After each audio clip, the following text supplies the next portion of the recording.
राजस्थान के अंदर जो दुर्ग है, किले, उनके बारे में, और उनके बारे में अभी तक हमने परिचय सा पढ़ा है। आप सभी ने याद भी कर लिया होगा। किलों से संबंधित जो परिचय है उसके अंदर मोस्ट इंपोर्टेंट तो क्वेश्चन वही आता है, किलों का वर्गीकरण, यानी कि जो दुर्ग हैं वो किस किस प्रकार से बनाए जा सकते हैं, उनसे संबंधित क्वेश्चन, जिसके अंदर अभी तक यदि हम पुराने पेपरों को देखते हैं तो सर्वाधिक बार जो क्वेश्चन आया है वो एक तो ये आया है कि ओदक दुर्ग से क्या तात्पर्य है, और ऑप्शन में था जल दुर्ग। ओदक दुर्ग से क्या तात्पर्य है? जल दुर्ग। जल दुर्ग से क्या तात्पर्य है? ओदक दुर्ग। क्योंकि जल दुर्ग किसने नहीं बताया? कौटिल्य ने नहीं बताया। उन्होंने जल दुर्ग के बजाय कौन सा नाम यूज किया था? ओदक दुर्ग। एक तो ये क्वेश्चन आ रखा है। एक वर्गीकरण के अंदर सबसे अच्छा क्वेश्चन ये आ रखा है कि राजस्थान का ऐसा किला जिसके चारों ओर रेगिस्तान यानी कि मरुस्थल हो, वो कौन सी श्रेणी का किला है? तो फिर आपको याद रखना है धानवंत दुर्ग। ये एक और अच्छा सा क्वेश्चन आ रखा है। तो जहां तक हमने लिखा था उसके जस्ट आगे आपको ये लिखना है कि सबसे पहले हम उन किलों के बारे में चर्चा करेंगे जिनको अभी हाल ही के अंदर यूनेस्को द्वारा विश्व धरोहर में शामिल किया गया। कब किया गया है? यदि आपकी किस्मत ने आपका साथ दिया तो दुर्गों से केवल यहां से क्वेश्चन आता है कि कौन सा किला विश्व विरासत में शामिल है या फिर नहीं है। ऑप्शन में आएगा मेहरानगढ़, जो कि नहीं है। भूं भूं की आवाज आ रही है, वो तो आएगी।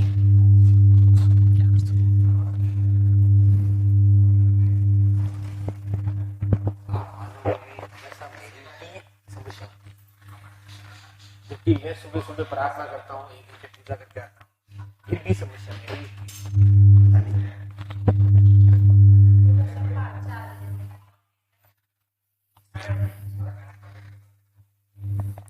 चलो, जहां तक लिखा है उसके जस्ट आगे लिखिए, लिखिए, लिखिए, लिखिए।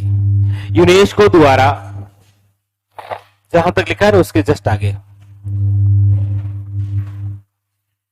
यूनेस्को द्वारा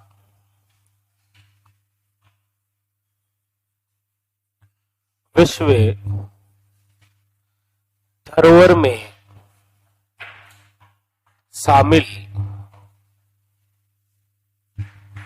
किले।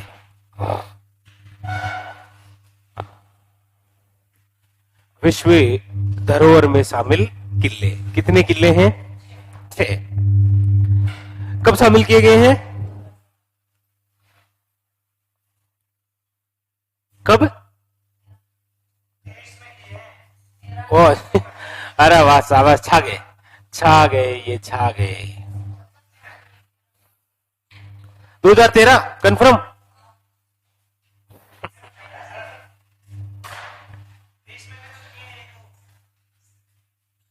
पहला ही क्वेश्चन है आपके सामने, यही नहीं आ रहा है, और फिर यहां ऑप्शन में आ गया ऐसे 2013, 2016, 2019 और 2010। फिर क्या करोगे? क्यों करोगे? वे नहीं है ना, क्या करूं मैं, तो क्या करूं?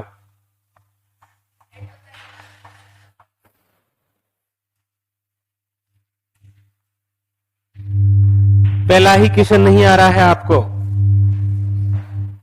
कि यूनेस्को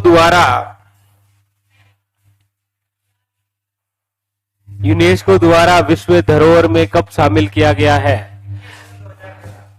अरे 2013 के। देखो, राजस्थान का पहला स्थल जिसे यूनेस्को ने विश्व धरोहर में शामिल किया है वो है 1985 के अंदर।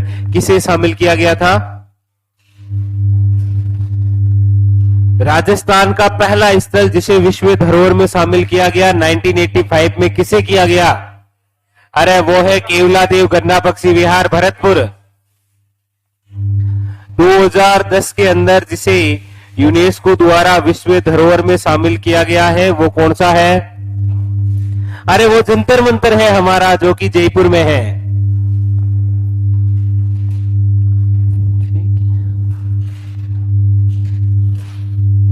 क्या होगा? मुझे याद है मैंने एक दिन आपको पूरी कहानी बताई थी। मैंने कहा ऐसे क्वेश्चन आए कि कितने स्थल हैं और कितने स्थान हैं, ऐसी चर्चा हुई थी हमारी। लिख लो 2013। और देखो बहुत इंपॉर्टेंट है ये, यूनेस्को द्वारा विश्व विरासत या विश्व धरोहर में शामिल किले 2013 के अंदर। और कितने किले शामिल किए गए थे? 6 किले। 6 किले कौन कौन से हैं? तो वैसे आपको नाम याद रह ही जाता है, बट एक प्रसिद्ध ट्रिक जो आपने कभी सुनी होगी जीवन में, क्योंकि जीवन में और कुछ सुनो मत सुनो, ये जरूर सुनते हो, क्योंकि इनके बिना जीवन अधूरा है ना।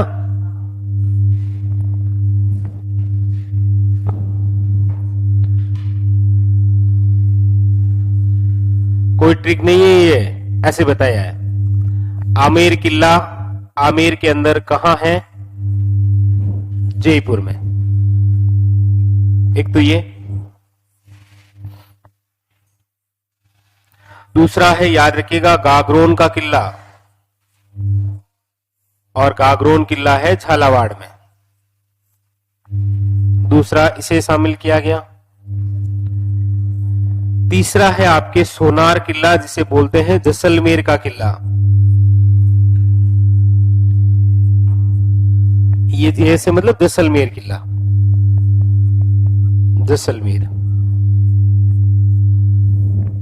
नंबर 4 जो है वो है आपके सामने रणथंबोर किला,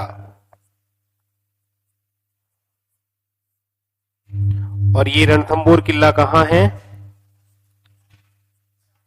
सवाई माधोपुर में।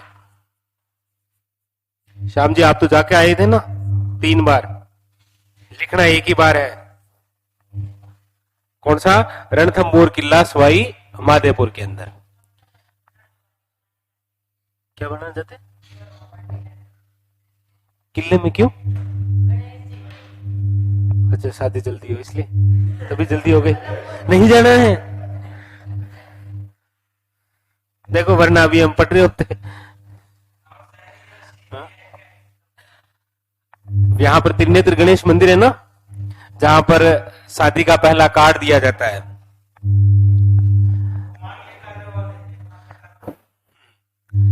फिर लिखो चित्तौड़गढ़ किला। और अब आपको पता है ना, यहां पर त्रिनेत्र जो गणेश मंदिर है ना रणथंबोर के अंदर, यहां पर रोपवे लगेगा।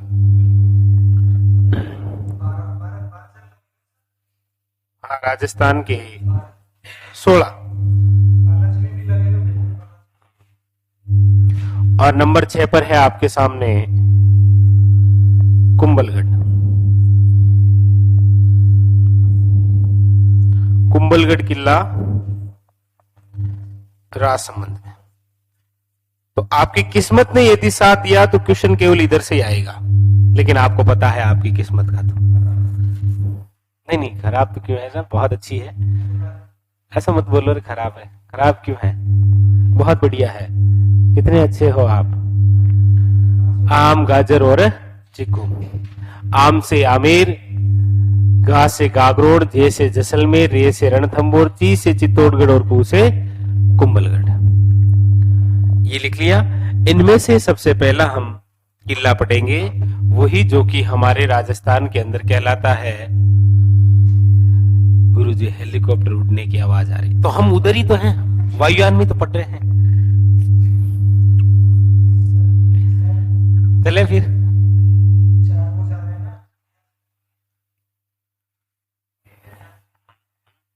हाँ, वो भारत के अंदर 1983 में किया था, बिल्कुल किया था, अजंता की गुफाएं। फिर आप मुझे उधर ऐसे मत ले जाओ, मैं फिर पूछ लूंगा आपको कि भारत के ऐसे कितने स्थल हैं जिनको यूनेस्को द्वारा विश्व विरासत के अंदर अभी तक शामिल किया जा चुका है। तो फिर आप मुझे इसका आंसर देंगे 80। 5 तो अभी हुए ना 2024 में, लेकिन क्या पता आपके 5 हो 10 हो, आपके तो हो ही हो 25। लिख लिया। पहचान बनती है ना, जैसे आप यहां से कहीं बाहर घूमने जाएंगे। कहां घूमने जाएंगे आप बाहर? सपोज दिन कहीं जाएंगे तो गूगल पर सर्च करेंगे ना कि जैसे थाईलैंड का सबसे प्रसिद्ध स्थान कौन सा है, भाई जैसे लंदन इंग्लैंड का सबसे प्रसिद्ध स्थान कौन सा है।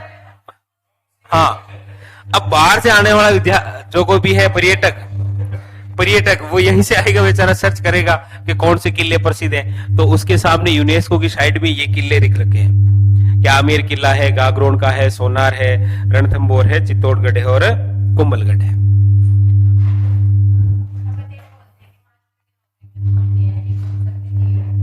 क्या हुई है?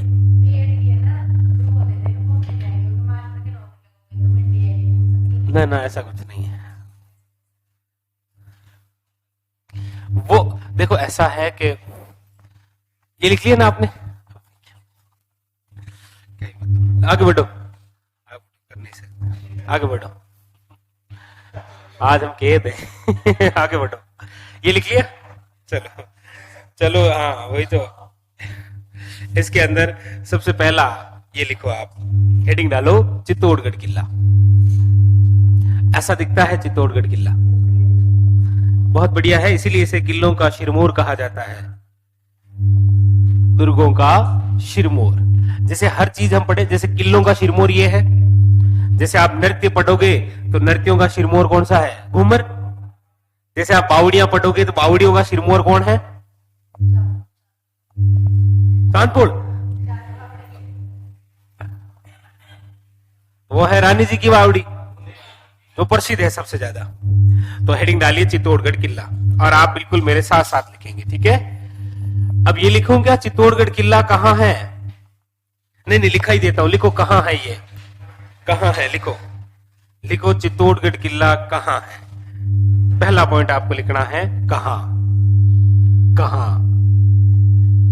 तो लिख लो चित्तौड़गढ़। अरे हाथ से, चित्तौड़गढ़ किला कहां है, चित्तौड़गढ़, लिख लिया। दूसरी बात लिखो कि ये जो किला आप देख रहे हैं और पढ़ रहे हैं, इसका निर्माण किसने करवाया था। तो याद रखिएगा, वैसे ऑप्शन के अंदर आएगा तो हो सकता है कि केवल इतना ही आए, मौर्य शासक, केवल इतना ही आ सकता है, मौर्य शासकों द्वारा। कब करवाया गया, याद रखिएगा 7वीं शताब्दी में। कई बार डायरेक्ट इतना ही क्वेश्चन आ जाता है, जैसे क्वेश्चन आता है कि रणथंबोर का किला निम्न में से किन शासकों द्वारा निर्मित है। नहीं पूछूंगा, आपसे पूछूंगा नहीं, किनके द्वारा निर्मित है, तो चौहान शासकों द्वारा। किनके शासकों द्वारा निर्मित है, चौहान। ये लिख लिया, निर्माण मौर्य शासक, लिखो मौर्य शासक, नाम भी लिख लो,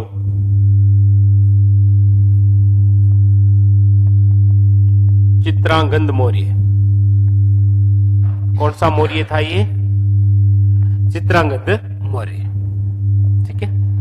वैसे देखो इतिहास में बहुत सारे मौर्य हुए हैं, और सबसे प्रसिद्ध तो कौन हुए हैं, अरे सम्राट अशोक प्रसिद्ध कौन हुए हैं, मौर्य शासक नहीं है क्या वो, हाँ चंद्रगुप्त मौर्य का पोता। हमारे राजस्थान के अंदर 3 मौर्य बड़े प्रसिद्ध हुए हैं, कौन कौन से, एक तो है चित्रांगद मौर्य, एक है संपर्ति मौर्य, और एक है मान मौर्य। और इनकी केवल एक एक लाइन है, इनकी केवल क्या है, और वही एग्जामिनर ने पूछ रखी है।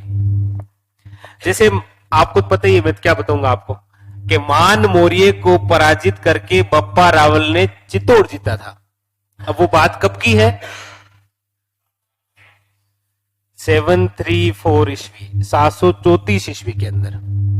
संपर्ति मौर्य की क्या बात है कि इसने एक किला बनाया जिसका नाम है कुंभलगढ़ किला। वैसे कुंभलगढ़ किले का पुनर्निर्माण कुंभा करवाएंगे। और चित्रांगद मौर्य ने कौन सा किला बनाया, चित्तौड़गढ़। तो 3 मौर्य हो गए, चित्रांगद मौर्य, संपर्ति मौर्य और कौन सा, मान मौर्य। लिख लिया। लेकिन अब आपको पूछा जाए किसी ग्रंथ का नाम देकर प्रोफरी कि कुमारपाल प्रबंध के अनुसार चित्तौड़ किले का निर्माण किसने करवाया है, नोट लगाओ, नोट लगा के लिखो।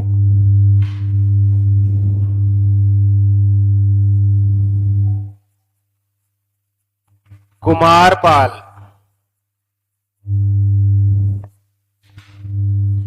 प्रबंध के अनुसार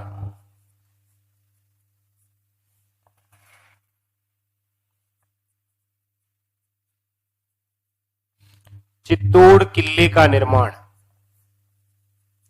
तो आपको याद रखना है कि कुमारपाल प्रबंध के अनुसार चित्तौड़ किले का जो निर्माण है वो किसने करवाया है, चित्रांग मौर्य ने, चित्रांग मौर्य ने। बाकी आए तो कौन है, चित्रांगद मौर्य, वैसे आए तो चित्रांग मौर्य। और आप ऐसे इसको हल्के में मत लेना, क्योंकि एग्जामिनर ने ये क्वेश्चन पूछ रखा है, पूछा था कुमारपाल प्रबंध के अनुसार चित्तौड़ किले का निर्माण किसने करवाया, और पहला ही ऑप्शन था चित्रांगद मौर्य। वो तो डी में लिखा हुआ था क्या, और आपको वहां तक पहुंचना होता है। लेकिन विद्यार्थी देखते ही उत्साह में आ जाता है, ओहो ये तो आ गया, ये तो हो गया हमसे। बड़ा हुआ है ना, दो,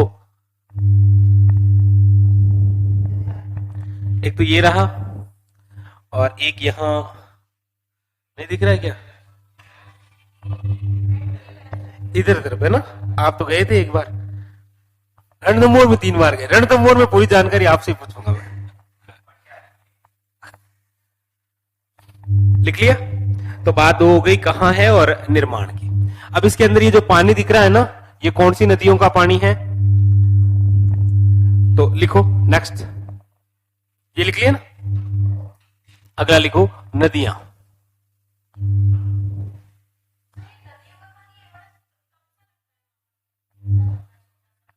वो उतनी है, हाँ हाँ वो उतनी है बेचारी, छोटी छोटी नदियां हैं। क्यों नहीं हो सकता, तो क्या हुआ, ऊपर क्या, तो पानी पहुंचाया जा सकता है ना। ऐसे थोड़ी है यहाँ कोई वो क्या बोलते हैं, पानी के लिए मंगाते ना,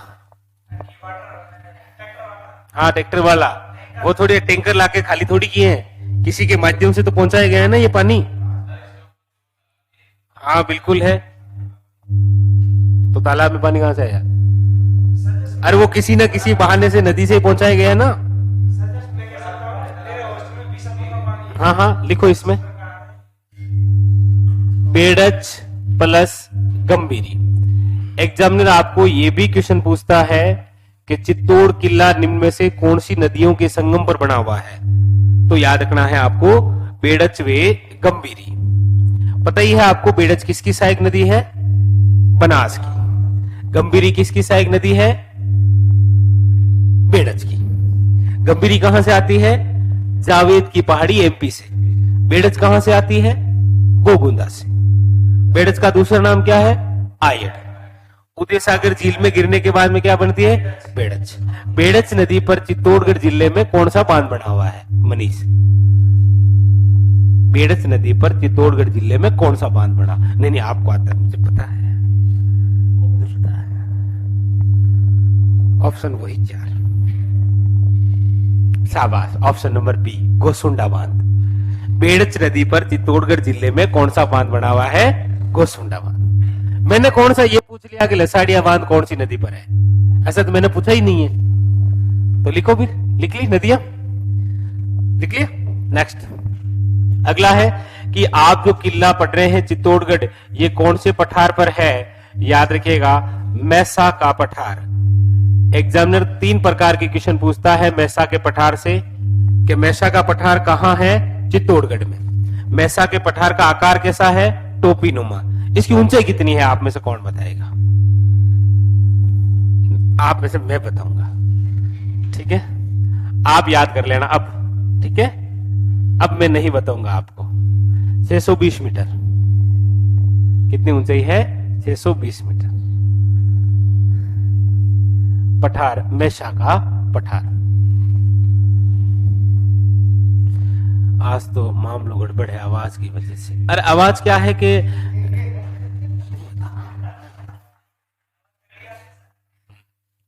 नदियां और पठार हो गया। अब पूछा जाए आपको कि ये जो किला है कौन सी पहाड़ी पर बना हुआ है, तो याद रखिएगा जिसने बनाया उसी के नाम पर यह पहाड़ी है। चित्रकूट पहाड़ी पर बना हुआ है चित्तौड़गढ़ किला। लिखो, साथ साथ में लिखना है। सर ये हेलीकॉप्टर तक उड़ेगी, हाँ उसी में है। आज हमारा सेशन आज केवल उसी वायुयान में होगा। हम सारे उधर ही बैठे हुए, इसलिए जो लेट आए वो रह गए। करो भाई, थोड़ा सा सही करो इनको बस की फीलिंग आनी चाहिए। इसे नहीं कर पा रहे वो। तो नदियां, पठार और पहाड़ी, निर्माण और कहां है, ये सारी बात कंप्लीट। अगली बात,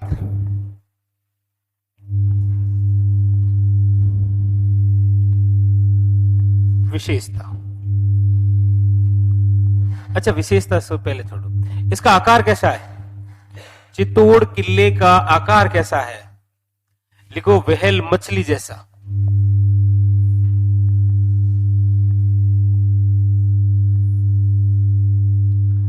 अब आपको व्हेल मछली जैसा आकार बताऊं?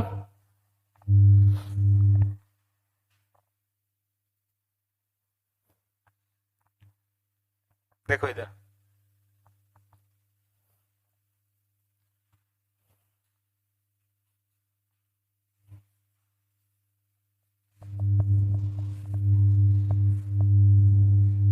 ऐसी होती है व्हेल मछली। कैसी होती है? ऐसी होती है। यानी हमारे राजस्थान के 2 जिले यदि मिला दिए जाए तो व्हेल मछली का आकार हो जाता है। कौन कौन से? सांचौर और जालोर। पहले केवल इतना ही क्वेश्चन आता था कि जालोर का आकार कैसा है? व्हेल मछली जैसा। लेकिन अब लिख देना कि इसके 2 पीस हो गए हैं, एक वो लेग पीस अलग हो गया और ये माउथ पीस अलग हो गया। ये है कैसी? व्हेल मछली।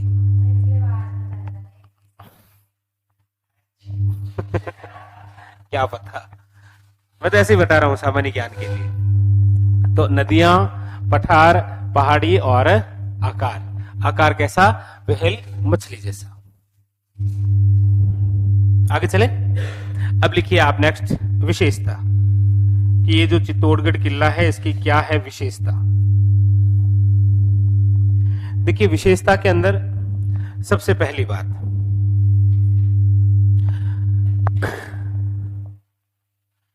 सबसे पहली बात यह है कि हम जितने भी राजस्थान में किले पढ़ेंगे उसमें सबसे बड़ा लिविंग फोर्ट कोई है तो वो कौन सा है?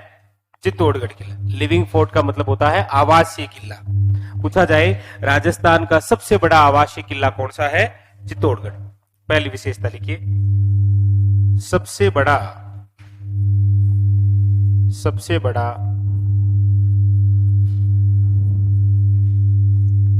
Living fort. कोष्टक लिखना है आपको, आवासीय किला।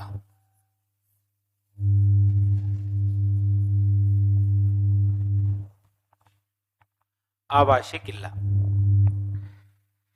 ये हमारे राजस्थान का एकमात्र ऐसा किला है जिसमें खेती का कार्य होता है, जिसमें कृषि या खेती का कार्य होता है।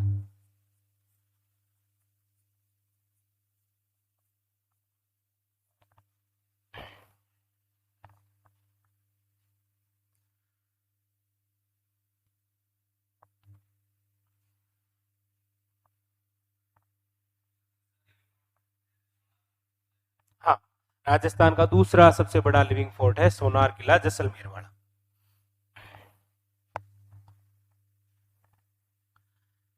अगली 2 बातें। तीसरी इंपॉर्टेंट बात यह है कि हमारे राजस्थान में जितने भी जोहर हुए हैं, टोटल हमारे राजस्थान में कितने साके हुए हैं? 11.5 साके हुए हैं। उन 11.5 में से 3 किस किले में हुए हैं? चित्तौड़गढ़ में।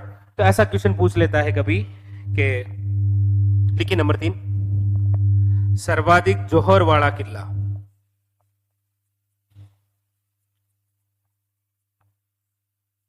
सर्वाधिक शाके या ऐसे पूछ लेता है जोहर वाला किला।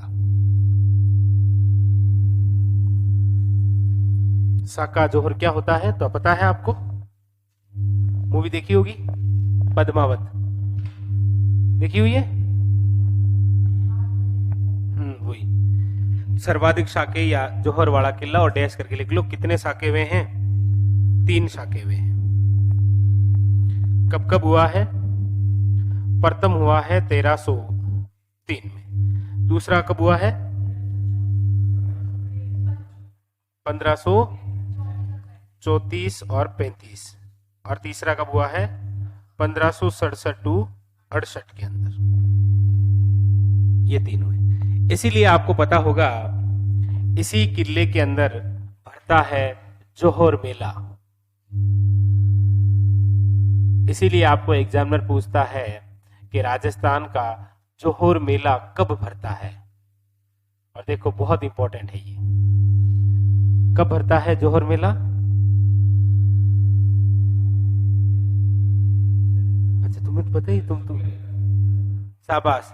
चैत्र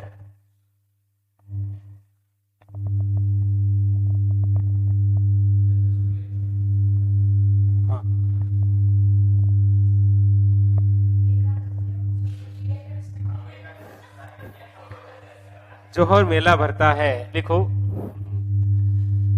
चैत्र कृष्ण एकादशी, चैत्र कृष्ण एकादशी को मेला भरता है। कौन सा? जोहर मेला। और ये जोहर मेला कहां भरता है? चित्तौड़गढ़ में, याद रखना है, वेरी वेरी इंपॉर्टेंट। इसका मतलब तुम पढ़ते नहीं हो रहे। यस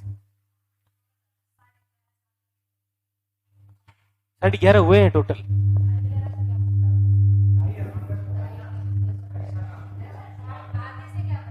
वही दुनिया भूल जाती है कि पूरा के बजाय आधा चांद भी खूबसूरत नजर आता है ना, इसलिए हमारे राजस्थान में आधा चांद भी बहुत इंपॉर्टेंट है। आधी बात जो है ना वो सबसे ज्यादा खास होती है। सुनो, ये लिख लिया सबने? सुना तो भजन संध्या में के सुना तो एक और गजानन जी का ये लिख लिया। देखो साका क्या होता है? साका होता है केसरिया और जोहर। केसरिया तो करते हैं पुरुष और जोहर करती है महिलाएं। क्यों करती है? जैसे ये कोई किला है, इस किले के अंदर राजा रानी उसके सहायक सेनापति सारे रहते हैं, यानी ये चित्तौड़गढ़ किला है। इस चित्तौड़गढ़ किले के अंदर राजा कोई ये बेटा है, इसी किले पर कोई बाहर से आक्रमणकारी आएगा और आक्रमण करेगा इस किले पर। तो यहां का जो राजा है, यहां के जो सैनिक हैं, वो 2 उद्देश्य लेकर मैदान में उतरेंगे, या तो जीत के आएंगे या फिर हम नहीं, हमारी खबर आएगी। वो जो खबर आएगी ना, इस युद्ध में जब उतरते हैं तो कौन सा साफा धारण करते हैं? केसरिया। युद्ध भूमि में जाते समय पुरुषों द्वारा निम्न में से किस रंग का साफा पहना जाता है? केसरिया। तो केसरिया धारण करते हैं और 2 उद्देश्य लेकर उतरते हैं, या तो जीत के आएंगे या फिर हम नहीं आएंगे।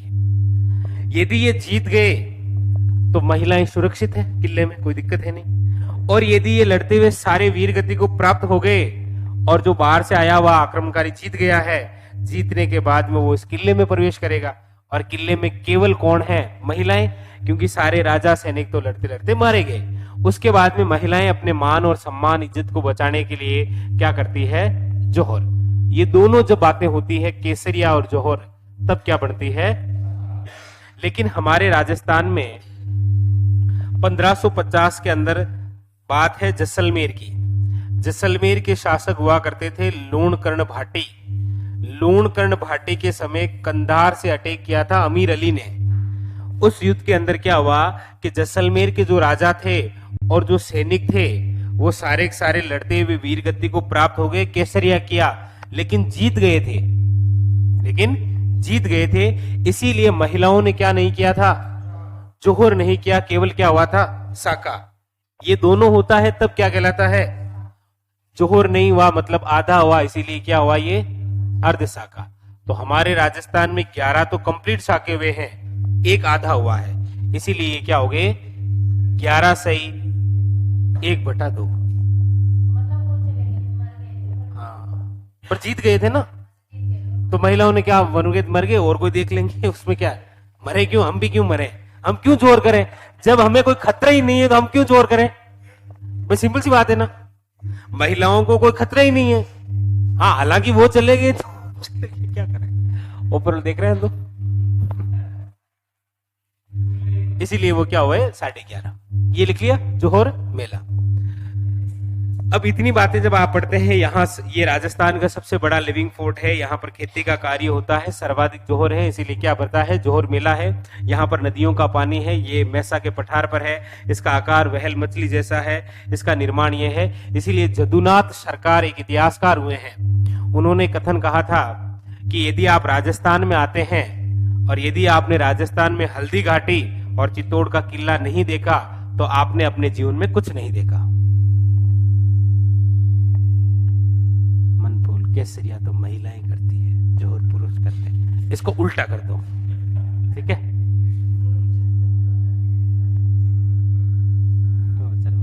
ये कर ही लेगा आज। हाँ, तो क्या कहा था यदुनाथ सरकार ने, उन्होंने कहा यदि आपने हल्दी घाटी और चित्तौड़ का किला नहीं देखा तो फिर आपने कुछ नहीं देखा। जैसे जयपुर के अंदर आने के बाद बोलते हैं ना कि यदि आप हवामेल और आमेर नहीं देखा तो आपने फिर अपने जीवन में कुछ नहीं देखा। क्योंकि आमेर नहीं बताऊंगा, चले जाओ, कल आप सारे आमेर ही पहुंच जाओगे, एक यूनिक बात है आमेर की, फिर कभी बताओ।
शाबाश, तो ये लिख लिया, तो लिख लो वो बात क्या कही थी, लिखो,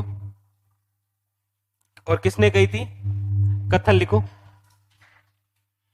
बहुत ज्यादा इंपॉर्टेंट कथन, जदुनाथ या यदुनाथ सरकार, ठीक है।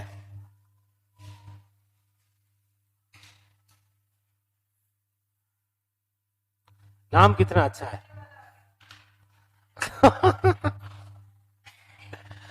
ये सुबह सुबह आ जाता है तो बस लिखो,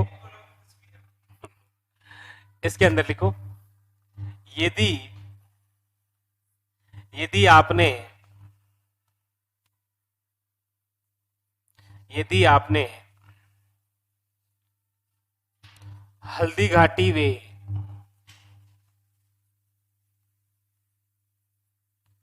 चित्तौड़गढ़ किला नहीं देखा तो फिर आपने कुछ नहीं देखा, तो फिर आपने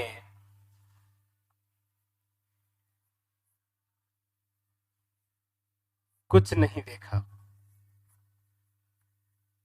ये लिखना है, वो मत लिख लेना, वो जो सुनाई दे रहा है ये लिखना है कि आपने कुछ नहीं देखा।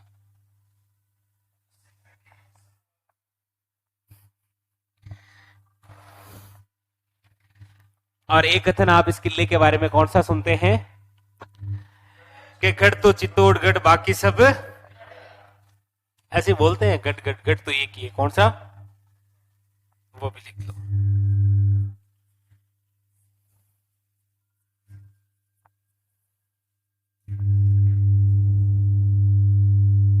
गढ़ तो चित्तौड़गढ़।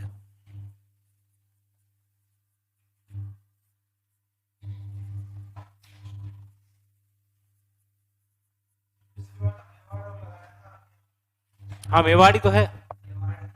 यदि आपने मेवाड़ में हल्दी घाटी और चित्तौड़गढ़ किला नहीं देखा, नहीं नहीं ये सही है, कोई दिक्कत नहीं, ये जो लाइन लिखी हुई है सही लिखी हुई है, कोई दिक्कत नहीं है आपको, ठीक है। एग्जामिनर थोड़ा इसको अलग कर देगा ना कि यदि आपने पूरे राजपूताने में हल्दी घाटी और चित्तौड़गढ़ नहीं देखा।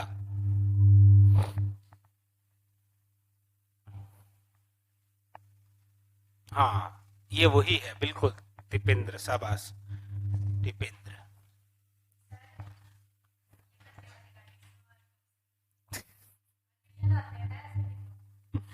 स्वच्छ भारत मिशन के तहत हुई थी 2 अक्टूबर 2014। अब मुझे आप ये बताओ, आपने जब कचरे की बात करी ली तो चलो कचरा ही निकाल देते हैं पूरा। ये लिख लिया। आप देखते होंगे कि जब कचरे कचरे के ये डब्बे होने 2 प्रकार के होते हैं, कौन कौन से कलर के होते हैं? एक नीला होता है और एक हरा होता है, ये 2 डब्बे होते हैं। ये 2 डब्बे इसीलिए होते हैं कि एक डब्बे में तो गीला कचरा डालना है और एक में सूखा, तो कौन से में गीला है और कौन से में सूखे में?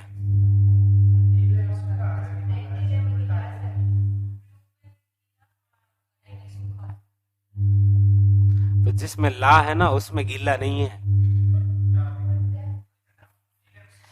नीले के अंदर सूखा कचरा डाल। सूखा कचरा जैसे जैसे बीड़ी है, सिगरेट है, बीड़ी है, सिगरेट है, तानसेन की पूड़ी है, वो सब क्या है? सूखा कचरा।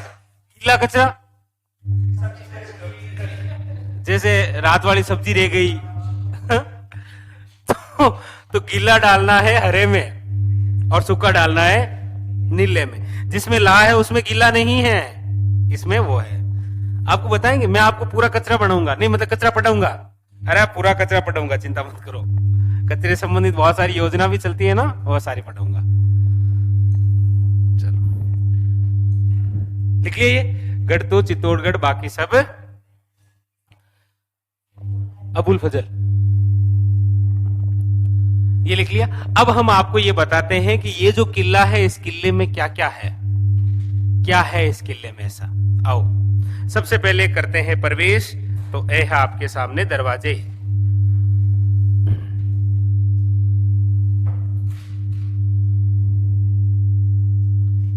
चित्तौड़गढ़ किला,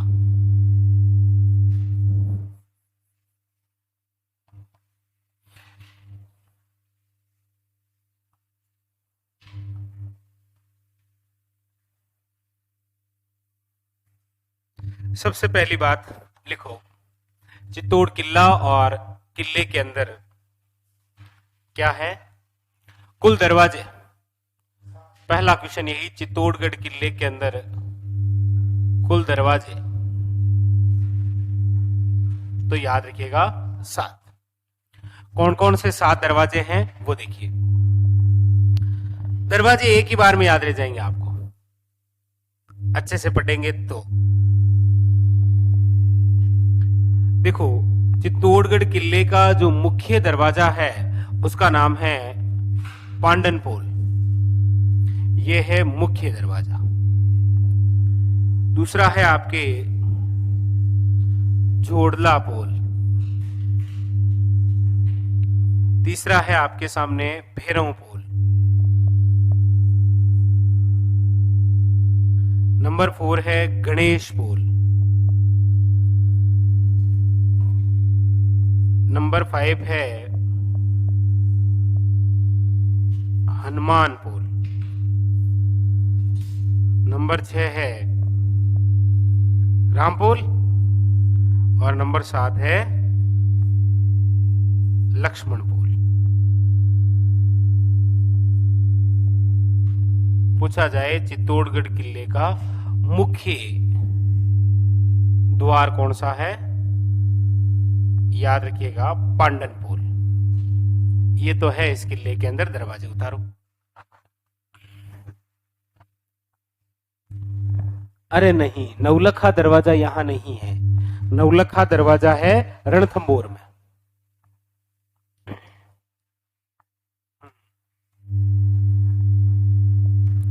तो ये लो अंदर प्रवेश कर लिया।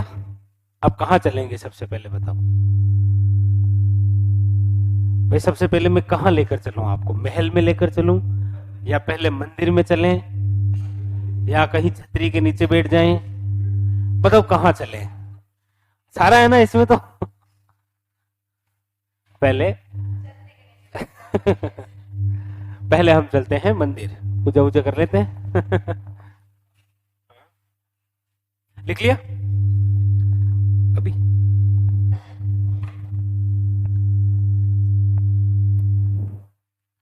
लिख लिए? नेक्स्ट आगे लिखो मंदिर। प्रमुख जो मंदिर हैं वो लिखा देता हूं आपको। वैसे तो किसी मंदिर में मतलब किसी किले में मंदिर की कोई कमी नहीं है, लेकिन जैसे लिखिएगा कुंभ श्याम मंदिर। कुंभ श्याम मंदिर कुंभा द्वारा निर्मित है।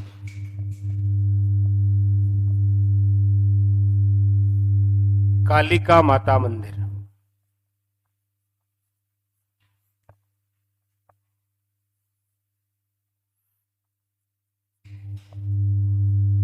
बिरवड़ी माता मंदिर,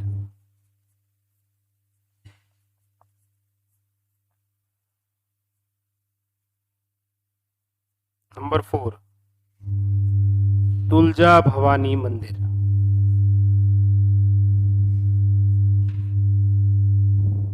नंबर 5 अद्भुत शिव मंदिर,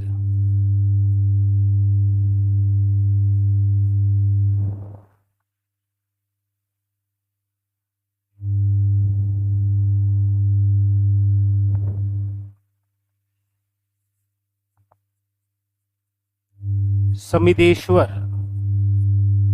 या फिर इसे क्या बोल सकते हैं आप, मोक्कल, या आप किसे आप बोल सकते हैं त्रिभुवन नारायण मंदिर। बिल्कुल, बस 7वां वही लिखना है, 7 लिखा देते हैं। और नंबर 7 एकलिंग जी का मंदिर। अब ये इतने सारे मंदिर इसीलिए लिखाने पड़ रहे हैं मुझे क्योंकि एग्जामिनर आजकल ऐसे क्वेश्चन पूछता है कि निम्न में से वह मंदिर जो चित्तौड़ किले में नहीं है, और ऑप्शन देता है वो कुंभ श्याम मंदिर, तुलजा भवानी मंदिर, अद्भुत शिव मंदिर और मामादेव मंदिर। वो कहां है? कुंभलगढ़ में। वो कहां है? कुंभलगढ़। अब ये मंदिर किसने बनाए हैं तो वो मैं बात यहां नहीं लिखाऊंगा। वो जब हम मेवाड़ का इतिहास पढ़ते हैं ना, तब ये पढ़ते हैं कि कुंभ श्याम मंदिर कुंभा द्वारा है, ठीक है, बिरवड़ी माता का मंदिर राणा हमीर द्वारा है, तुलजा भवानी मंदिर बनवीर द्वारा है, अद्भुत शिव मंदिर किसके द्वारा है?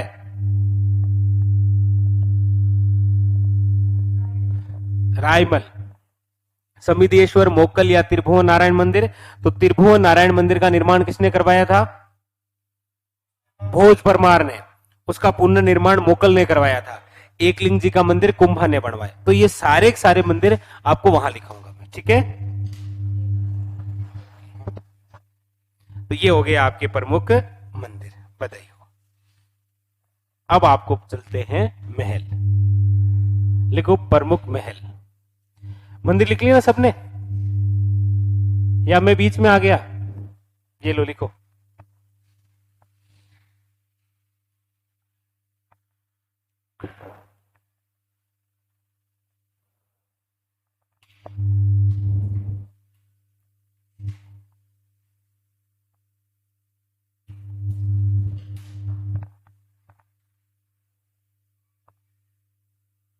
लिख लिया सबने? अब लिखो प्रमुख महल। महल के अंदर सबसे पहले लिखो पद्मनी महल।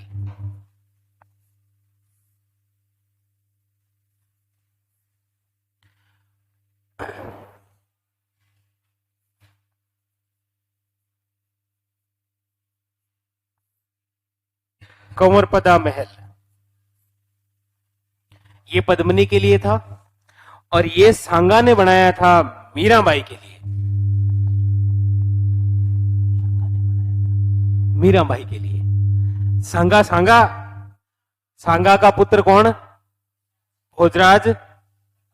हाँ, तो वो है ये कंवरपदा महल। तीसरा जो है वो है आपके फतेह प्रकाश महल। हाँ बिल्कुल है, अभी लिखाते हैं, देखो फतेह प्रकाश महल। फतेह प्रकाश महल का निर्माण करवाया था मेवाड़ के महाराणा फतेह सिंह ने। ऐसा क्वेश्चन कभी नहीं पूछा है, लेकिन पूछा जाए कि चित्तौड़गढ़ किले के अंदर बना हुआ सबसे नवीनतम भवन कौन सा है? फतेह प्रकाश महल। इसके बाद में कुछ नहीं बना है, तो इसमें आप ये लिख लेना थोड़ा सा, नवीनतम।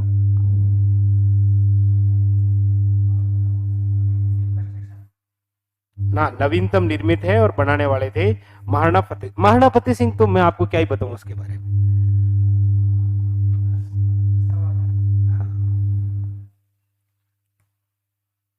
प्रमुख महल, हाँ हाँ, मीराबाई का मंदिर भी है। वो जब मीराबाई पढ़ाते हैं तो दो मंदिर स्पेशल लिखाते हैं, एक चित्तौड़गढ़ के अंदर और एक कहाँ है? मेड़ता सिटी में।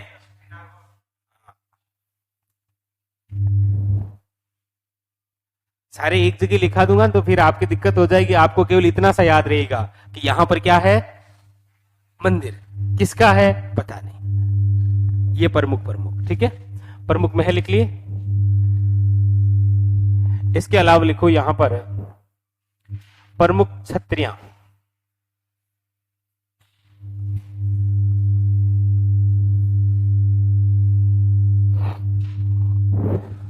प्रमुख छत्रियां, प्रमुख छत्रियों में सबसे ज्यादा जो इंपॉर्टेंट पूछी जाती है संत रैदास की। संत रैदास की छत्री, ठीक है। संत रैदास या संत रविदास मीराबाई के गुरु हैं ये, ठीक है। इसके अलावा यहां पर जो है वो है इंपॉर्टेंट कल्लाजी राठौड़ की छत्री। कल्लाजी राठौड़ की छत्री। वैसे इनके बारे में डिटेल से आपको लिखूंगा जब आपको क्या पढ़ाऊंगा? छत्रियां। छत्रियां में पढ़ेंगे ना। यहां प्रमुख आपको एक बार लिखा देता हूं, ठीक है। यहां पर लिखिएगा जयमल की छत्री।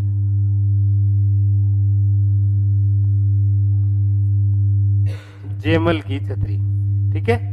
तो प्रमुख रूप से ये तीन छत्री, जहां पर आपका मन लगे बैठ जाओ। संत रैदास या संत रविदास एक ही नाम है ना, मीराबाई के गुरु। कल्लाजी राठौड़ 4 हाथों वाले देवता है। जयमल को आप जानते ही हैं, प्रोपरी जयमल फत्ता है ना। जयमल फत्ता जिसकी मूर्तियां अकबर ने बनाई थी आगरा किले के बाहर, औरंगजेब ने तोड़वा दी। बीकानेर के महाराजा राय सिंह ने जूनागढ़ के बाहर, सूरजपोल के बाहर लगवाई थी गजारूढ़ मूर्तियां, ये वही जयमल फत्ता है। तो लिख लिए प्रमुख छत्रियां, प्रमुख महल, प्रमुख मंदिर और दरवाजे। और क्या चाहिए? अब कुछ अन्य चीजें और भी देखने का मन होता है आपका ऐसे। चलो लिखो, लिखो अन्य। ये लिख लिया ना, लिखो अन्य।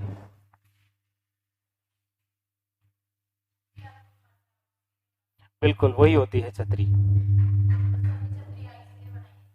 हाँ, याद में बनी उनकी मृत्यु होने के बाद में। अन्य में लिखो एक तो श्रृंगार चौरी मंदिर। देखो बहुत यूनिक सा क्वेश्चन आज बता रहा हूं मैं आपको, पहले कभी नहीं बताया कि श्रृंगार जो चौरी मंदिर है इसका दूसरा नाम क्या है।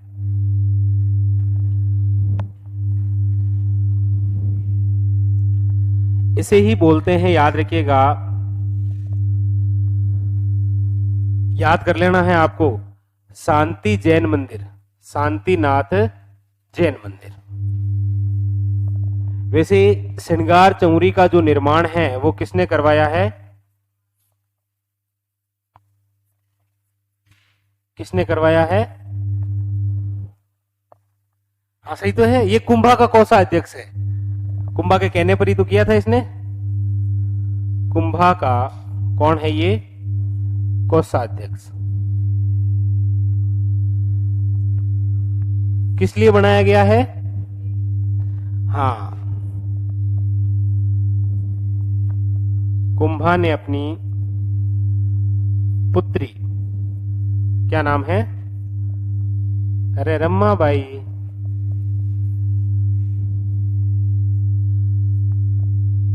आपको बाई तो आता था, वागेश्वरी। तो एक तो ये यूनिक है।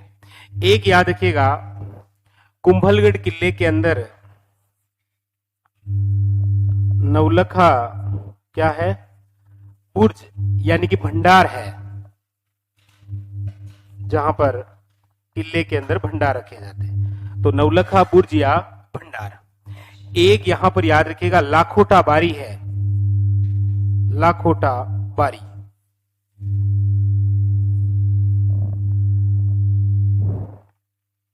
लाखोटा बारी।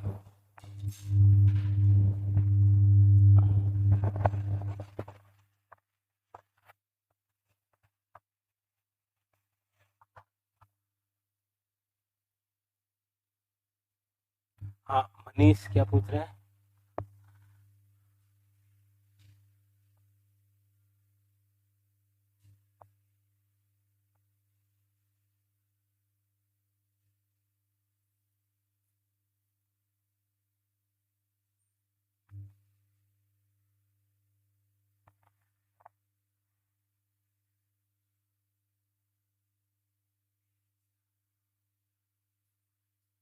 अच्छा, उमेद मिल्स। अरे उमेद मिल्स का निर्माण हुआ है 1939 से लेकर 1942। उसका निर्माण कार्य शुरू हुआ था 1939 में, बनी थी 1942 में। ठीक है, वो तो आपको उद्योग पढ़ाएंगे तो उसमें लिखा ही दूंगा मैं डिटेल से, चिंता क्यों करते हैं। लिख लिया तीनों? एक यूनिक बात और, यहां पर एक नंबर 4 लिखो, सतबीस देवरी है, सतबीस देवरी, यानी कि 27 जैन मंदिरों का समूह है। यहां पर एक साथ में क्या बने हुए हैं? 27 जैन मंदिर, इसीलिए इसे क्या कहा जाता है? सतबीस देवरी।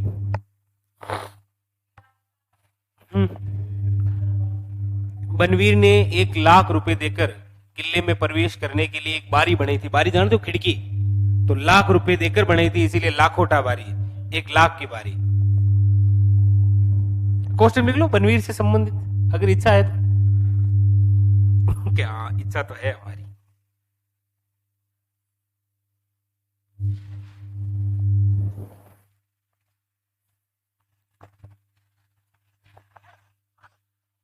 लिख लिया? अब बस इस किले में आपको मुझे 2 इमारतें लिखानी हैं।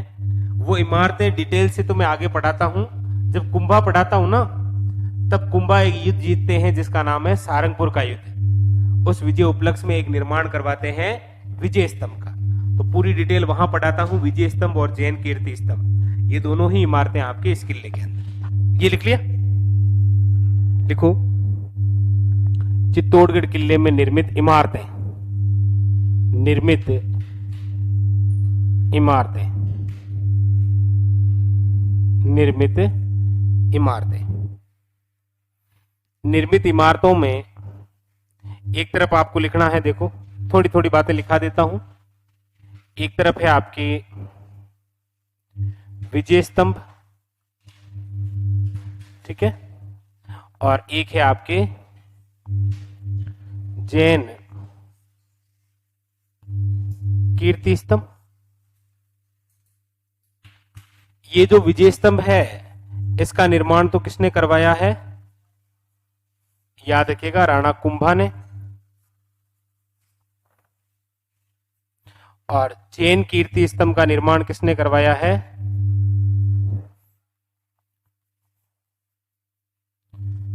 जीजा साहे वगेरवाल। ठीक है, ये जो विजय स्तंभ है ये कितने मंजिला है? 9 मंजिला है। और इसमें देखो ये जो जैन कीर्ति स्तंभ है इसके अंदर कहीं जगह आपको लिखा हुआ मिलेगा कि ये 7 मंजिला है। बाकी जहां जैन कीर्ति स्तंभ है वहां पर कीर्ति स्तंभ प्रशस्ति में यही लिखा हुआ है कि ये कितने मंजिल हैं? 6 मंजिल। तो या तो ऑप्शन में 6 आएगा या फिर क्या आएगा? 7। विजय स्तंभ की ऊंचाई कितनी है? 122 फीट। और इसकी ऊंचाई कितनी है? 75। ये 2 लिख लो, छोटी छोटी बातें। ये किसे समर्पित है विजय स्तंभ? विष्णु को, भगवान विष्णु को समर्पित। तो आपको वो टेंशन नहीं लेनी है कि सर आपने वो वास्तुकार तो लिखा ही नहीं हमें, मतलब। और वास्तुकार तो आपको पता है, उस जेता नापा पुंजा पोमा,